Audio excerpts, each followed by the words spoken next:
வாங்க வாங்க ஒரு ஈஸியான டேஸ்டியான கருவேப்பிலை இறால் தொக்கு தாங்க பார்க்க போகிறோம். ஒரு மிக்ஸி ஜாரில் 8 சின்ன வெங்காயம், ஒரு தக்காளியை கட் பண்ணி போட்டுக்கோங்க. ஒரு கை நிறைய கருவேப்பிலை சேர்த்துக்கோங்க. 2 டேபிள் ஸ்பூன் அளவு கொத்தமல்லி சேர்த்துக்கோங்க. இதை அரைச்சி தனியாக எடுத்து வச்சுக்கோங்க. அப்புறம் ஒரு பேன் எடுத்து அதில் 2 டேபிள் ஸ்பூன் எண்ணெய், 1/2 டீஸ்பூன் கடுகு, 1/2 டீஸ்பூன் சோம்பு சேர்த்து கொஞ்சம் கருவேப்பிலை சேர்த்து 5 சின்ன வெங்காயத்தை நல்லா பொடி பொடியாக நறுக்கி சேர்த்துக்கோங்க. இதை நல்லா வறுத்துட்டு அரை தக்காளியை சின்னதாக நறுக்கி அதையும் சேர்த்து வறுத்துக்கோங்க. கொஞ்சம் உப்பு சேர்த்து வறுத்திங்கன்னா வேகமாகவே வந்துடுங்க. அதை வெந்த பின்னாடி 1/4 டீஸ்பூன் மஞ்சத்தூள்,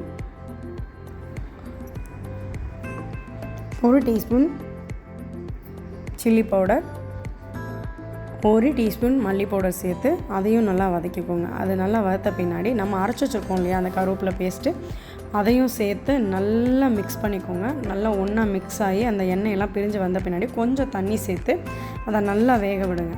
அதை நல்லா வெந்து அந்த தண்ணியெல்லாம் வற்றின பின்னாடி 150 கிராம் இறாலை சேர்த்து நல்லா மிக்ஸ் பண்ணுங்கள். மிக்ஸ் பண்ணி வச்சுட்டு ஒரு 5 நிமிஷங்க குக் பண்ணால் அவ்வளோதாங்க. செம டேஸ்டியான இறால் கருவேப்பிலை தொக்கு ரெடி ஆயிருங்க. இதை சப்பாத்தியோ இல்லை இட்லிக்கோ இல்லை ரைஸுக்கோ வச்சு சாப்பிட்டோன்னா அவ்வளோ டேஸ்ட்டாக இருக்குங்க. டேஸ்ட்டு மட்டும் இல்லைங்க, ரொம்ப ஹெல்த்தியும் கூட. எப்படி சொல்கிறேன்னு பார்க்குறீங்களா? அதில் நம்ம சேர்த்துருக்கிற கருவேப்பிலை முடிக்கு ரொம்ப நல்லதுங்க.